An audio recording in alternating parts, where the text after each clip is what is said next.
What inspires you? How about helping families out of poverty? Helping children through grief thanks to a Denver Bronco? Maybe a 9/11 day of service? Or even dork dancing for mental health? How about all of the above? We're going to look at these and more inspiring stories on this edition of Connected Colorado.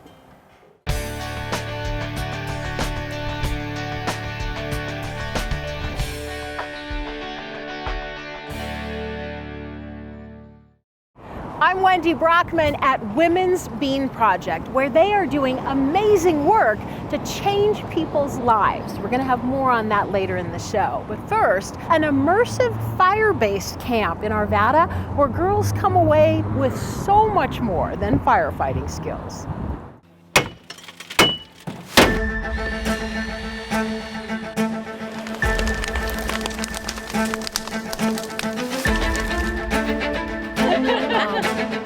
Being able to cut the door off a car and smash a hood in with an axe. We're making convertibles out of cars that were very much not convertibles.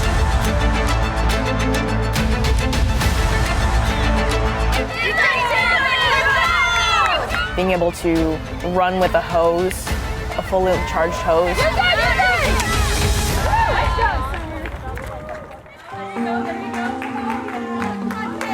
Every single moment of it so far has been amazing.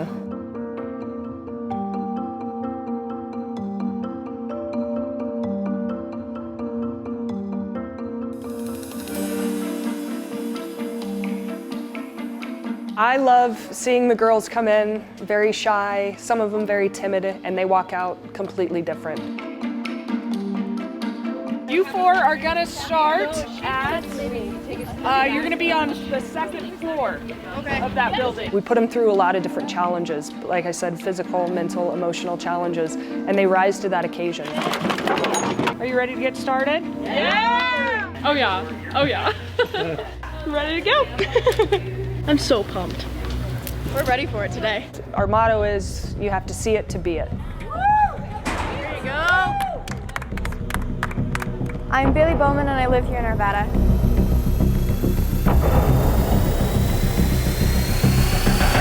I've actually been looking to become a paramedic as a future career choice, so I thought Camp Ember would be a great place to start. I'm surprised how much strength I have and how much strength a lot of these girls have, because I've never been the best at push-ups. I think everybody underestimates how heavy the gear is. It's like an extra 60 pounds, I want to say. Yes! Nice. I've learned a lot more about my body and what I can handle myself. V is for ventilation. E is for enter.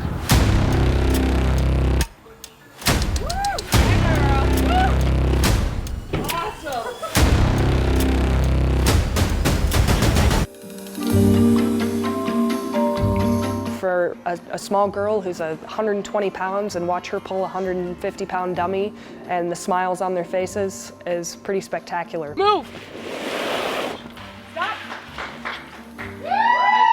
If they're interested in fire, it's awesome and we're here to encourage that. And if they're interested in something else, hopefully during camp they have stepped out of their shell, they have gained confidence, they've realized they're capable of more than they may have thought previously, and they take that forward. And I'm proud to be a part of it. You don't smell. There was a lot of accomplishment. I'm really excited to be here and I'm really excited to have all of these really strong girls right next to me. 506. Yes! Oh, Riley! Yes!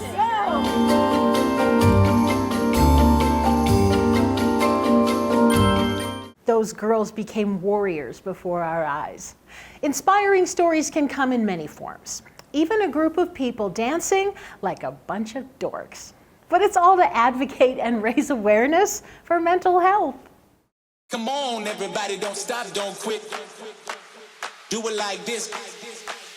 Do it like this. Do it like this. My name is Ethan Levy. I'm originally from Baltimore, Maryland, and I'm the founder of Dork Dancing.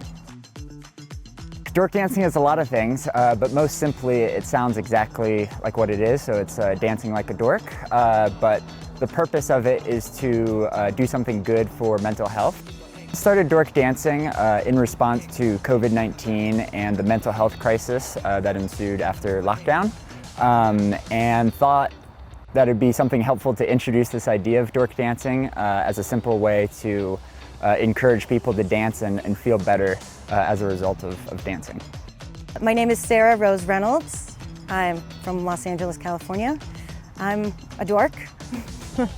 When I come out and dork dance, I could just move in all kinds of crazy ways and jump up and down, and every time I dork dance, afterwards I feel better.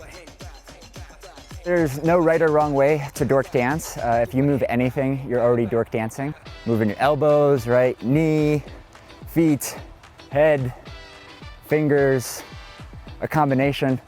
Doesn't matter how you look, so long as you're moving. And then the hope is through that movement, you'll start to enjoy the process. And so that's how you dork dance. Dork dancing is really for anyone, so long as you sort of agree with the values and sort of spirit of what we're doing in terms of mental health advocacy, then you're welcome to participate in the process of dork dancing and share a journey of mental health advocacy. So we hope that people can identify with what we're doing and feel safe and confident to join. So I'm personally diagnosed as bipolar. So I've experienced episodes of mental illness, ended up in the psychiatric hospital a few times, and so more or less those experiences have informed my perspective related to issues around mental health. A lot of people are struggling with different types of mental health issues and challenges, and it's difficult to talk about. And if we can gain comfort and confidence to talk about it, it can help us in our own mental health journey and heal together as families, as friends, and as a community. I'm a unique one because I actually have a very bubbly personality, and no one ever expects that I struggle with mental illness. But I've actually struggled with depression and anxiety for most of my life. And I can't tell you how many times people have said to me, "God, you seem to be the happiest person in the entire world." And in my mind, I think, if they only knew. So it really can be an invisible disease. And it hasn't been until the last few years that I've really decided to open up about it and let people know I actually do struggle with it. My name is Ryan Carrion. I'm a dork. I was a resident advisor back in college, and so I had to deal with a lot of students who were really struggling with that. And so that was really when I started to have my first opportunity to see kind of the resources that we have available for mental health care. And realistically, it's lacking. And that's one of the reasons why I think that dork dancing is such a powerful thing. And when I found out that they had something called dork dancing, I was like, oh my God, that's like meant for me. And it's the first time in my life where I have felt totally comfortable being exactly who I am, moving my body. And it's given me a sense of confidence I've never had before. I'm 41 years old. I've never felt completely comfortable in my own body. And in the last 3 months, I feel like I can just embrace who I am exactly as I am because of this community. I'm Shelby Swan, and I am a dork dancer. I have found a sense of belonging in the community. I think we are all hardwired for human connection, and I think especially being someone who lives and experiences mental illness, it is so essential to kind of connect and build that community and feel like you belong somewhere. I think it's so exciting, the opportunities that it creates for people to just, see us and kind of raise awareness around mental health. There's this inherent connection that we all have on our mental health journey, and the fact that we're in this space where we can feel like we have the freedom to be whoever we want to be. And that authenticity, that depth of connection is the reason that I think that this community is so powerful. It's why I keep coming back. I have never seen anything like this before, like the dork dancing community. And I will be honest, in the past, if I had seen people just dancing at a park, having a good time, I probably would have been like, oh God, why are they doing that? Like, I could never do that. Now, when I'm dancing with fellow dork dancers, sometimes I think, I wonder what people are thinking when they're looking at us. And then my next thought is, I don't care, which is incredible. Incredible indeed. Joining me now is Tamara Ryan with Women's Bean Project. Thank you for having us. It's great to be here. Thanks so much for coming to visit. What is Women's Bean Project? At Women's Bean Project, we believe that all women have the power to transform their lives through employment. So we hire women who've experienced chronic unemployment, and we work with them to overcome their barriers. And we're doing this in a food manufacturing business where we're also providing services to help them move on with their lives and become great employees in the community. You have a new facility. We just moved to 1300 West Alameda in Denver from a building where we'd been since 1995, so it's a big change. This is a lot bigger. It's twice the size of our old building. And what's so amazing is it will allow us to grow our business, and we distribute our products all across the country. And it will allow us to hire more women. When we hire the women, we'll be able to do such a better job of providing services because of the space we have. It's interesting because this is a nonprofit, but it's also an enterprise. I mean, you're manufacturing products in order to make money. How does that help you? Well, about half of our operating budget comes from the sale of our products, and then we fundraise the remainder. It's a funny place because we are a food manufacturer, and so all the things that would apply to any food manufacturer apply here. And then also we're a human services organization, and those two, you know, they're kind of hard to coexist. But I kind of wouldn't have it any other way, because we get to hire women who perhaps they're not really sure what's going to happen when they come here. And during the time they're with us, they literally blossom into amazing people, and they go off and become somebody else's amazing employee. Tell me about your products. Well, we started with 10 bean soup. That was our first product in 1989, and that's why we're called Women's Bean Project. Today we have 6 different kinds of soup mixes. We have baking mixes, we have snacks, ready to eat items, we have instant beans and rice cups. Really, we're a dry food manufacturer, so we're assembling all of our products here at our location and then distributing them all across the country. So where can people get your products? Well, you can find us in every Kroger store, so King Soopers and City Market store in the state of Colorado, in every Safeway store, and in all the Whole Foods in the region. Wow. And then a lot of little, fair trade kinds of shops. We're in about 1,000 stores across the country. And then online, womensbeanproject.com. And free shipping. Free if shipping. it's over $50. Exactly. I saw that on your website. There's a store on site where you can buy stuff, and you also do public tours here as well? Yes, we do. So we have a retail store, which is the one place you can get all of our products, which is really nice. And on the first Friday of every month at noon, we have an in-person tour. That's a really great way to sort of get a sense of what Women's Bean Project is all about. So we can see some of the manufacturing that's going on where they're, loading up boxes and measuring and packaging and things like that. But what else are they learning here? Well, we have a very unique structure in that 70% of the women's paid time is spent working in the business, like on the production floor or in their shipping department. And then 30% of their paid time is in program activities. And that's what we call the U job, the YOU job, where they're working on themselves. So they might be working on their responses to their past trauma, or how they're going to stay clean and sober into the future, or a plan for how they might get custody of their kids back. They also are working on computer skills and financial literacy and adult reading and writing skills. And the point of all of that is to help them become better employees and better moms and better community members. And all of that is done here? Yes. Wow. Anything similar for men?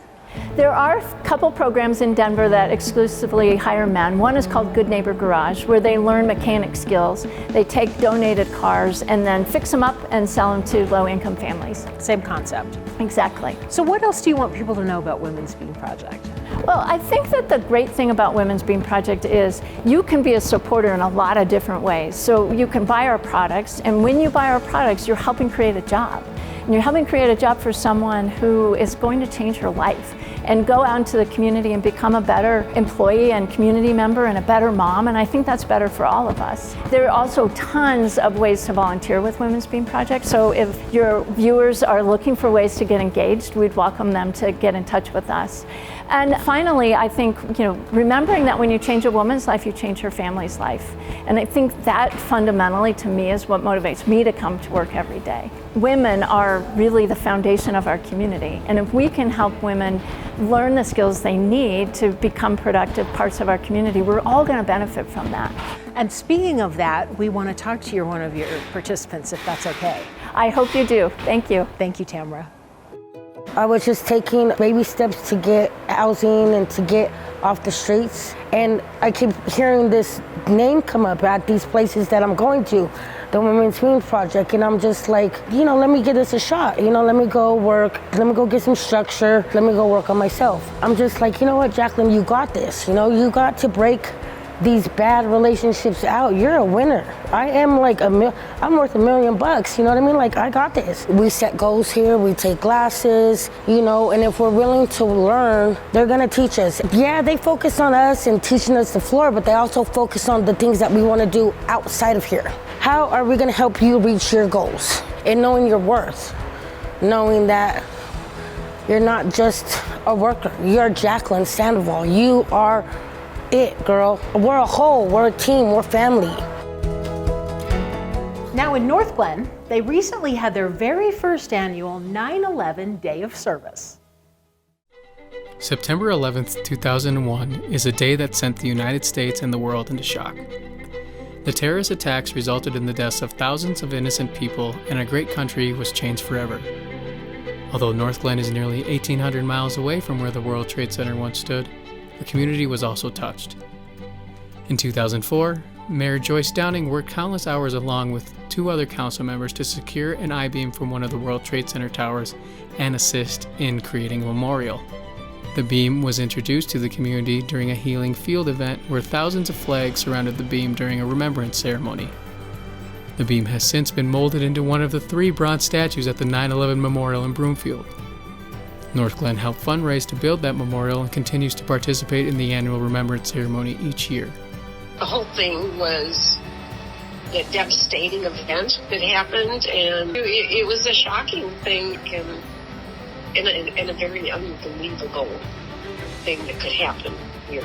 We were actively considering bringing the healing fields to the city, and I had learned the department that was helping with the cleanup for the World Trade Center had some beams, and so I told them what we were doing. Is there a possibility we could get a piece of the building? And after a lot of different conversations I had with the fire department, they said, yes, we have something that we can send to you, and they literally did. We were very honored. I was kind of shocked because I didn't know if they would really do that or not, and they were very, very open to it, but we were shocked, and excited, and I think that exuberance spread because it's for everyone. It's not just for one city. It's for everyone. I think it's so important that people recognize the things that have happened in the past and that anything that they can do to support their community in a variety of ways is so important. It gives you a humble feeling to be able to serve. Now, 21 years later, the city is encouraging residents to get out and volunteer during the 9/11 Day of Service, as we remember and honor the victims who lost their lives nearly 21 years ago. The Day of Service isn't limited to the 21st anniversary of the attacks, and is instead a week-long event that begins on September 3rd. Whether it's cleaning up a park by your home or picking up trash across town, all projects are welcome. Thank you to the 13 groups who participated in North Glen's inaugural 9/11 Day of Service event. You all made it great. We hope to see you and other groups next year. Broomfield supports its residents and celebrates diversity with Pride Month. The rich diversity of Broomfield's residents strengthens the vibrant character and integrity of our community, and it is imperative that all people feel valued, safe, empowered, and supported by their peers, educators, and community leaders. Broomfield has made a commitment to advancing the equitable treatment of all residents as a welcoming community and recognizes the importance of holding the truth that LGBTQIA+ rights are human rights. To watch our colors be hoisted over the county buildings where the business of being a city and county happens. To drive down a neighborhood street with the rainbow flags waving above you as you go. If these things make even one child feel safe enough to tell their story, to live without the agony of keeping their story inside, we are continuing a revolution and we are saving lives. Pride is about hope. Hope for a better world. Hope for a better tomorrow. Hope that it will all be all right. And knowing that love always wins. Thank you so much.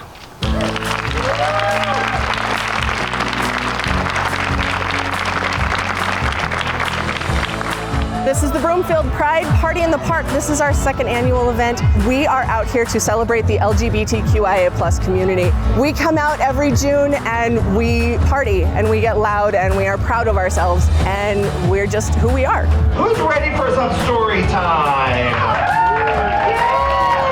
An event like this just shows that everybody's cared for, everyone deserves love, and everyone's valued in our community. This Pride celebration is more than I ever thought it could be. It was so amazing to be part of our very first motorcade and see the Pride flags lining Midway and being so welcoming and inclusive so that people feel safe to be who they are. It just means the world to me. Broomfield is really a welcoming and inclusive community, and the turnout here demonstrates that. I think it builds that community relations with the police officers, the community, to know that we're not out here to judge.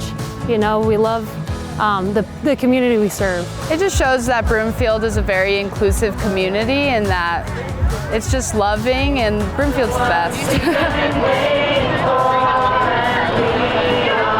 Across the country right now, there are communities something like this couldn't happen. The fact that here in Broomfield we have the support of our police department, we have the support of our city, we have the support of our neighbors, we have the support of our friends is mind-blowingly awesome. I just want everyone to know that it means so much to be supported by the City and County of Broomfield and our Broomfield P-Flag group for organizing this entire event. So thank you all so much for your support, our PD, all the different departments that are here representing Broomfield. It truly is an amazing celebration. So thank you. Losing a loved one is hard, especially if you're just a kid. Thankfully, there's a special place in Aurora that's geared towards grieving children. When you lose a loved one, your life can seem like a blur, empty and alone.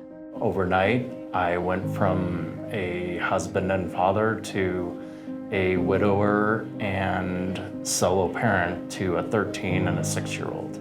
Scott Hinton and his kids were heartbroken when his wife unexpectedly passed. It did take me a very, very long time to get back out in the world. That's when they discovered Judy's house. The families that we see seeking our services really are from all walks of life. Grief is an amazing unifier. It's something that we all experience. The nonprofit has been around for 20 years and is open to anyone ages 3 to 25 and their families who have lost someone dear. It offers one-on-one and group counseling, play therapy, and something called a Pathfinders program.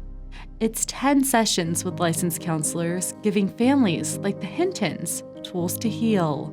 As a widower and as a solo parent, you look for resources for people who understand. And so I was very confident when I came in that my kids would be with professionals that understood the grief process from a child's point of view. All of their services are free. 3, 2, 1. Because the founders know firsthand how critical care can be. Former Broncos quarterback Brian Greasy and his wife Brooke, a clinical psychologist, started Judy's house. The NFL player struggled with grief growing up. He was just 12 years old when he lost his mother, Judy, to breast cancer. It's no longer about, one child's love story, the love that I have for my mom. It's more about thousands of kids that have come through our programs that are now honoring the person in their life who has died. Since opening its doors, the organization has touched 12,000 families. Last year, they broke ground on a new location, moving from Denver to Aurora's Central Park community. Their new 26,000 square foot spa is officially open and hopes to make an even bigger impact. For me personally, I made a ton of connections with people that I still remain friends with today, and that all happened because of Judy's house. A reminder that losing a loved one is painful, but here, the door is always open.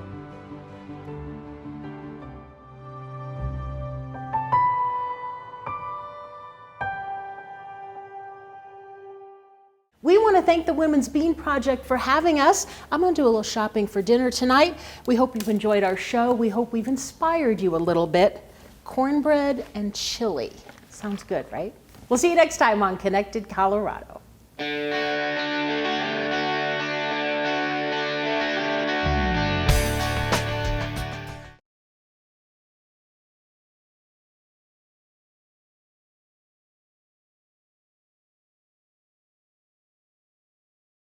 A camp to train young women in firefighting skills, helping families out of poverty, dork dancing for mental health, and much more. We have stories of inspiration and community service on the next edition of Connected Colorado.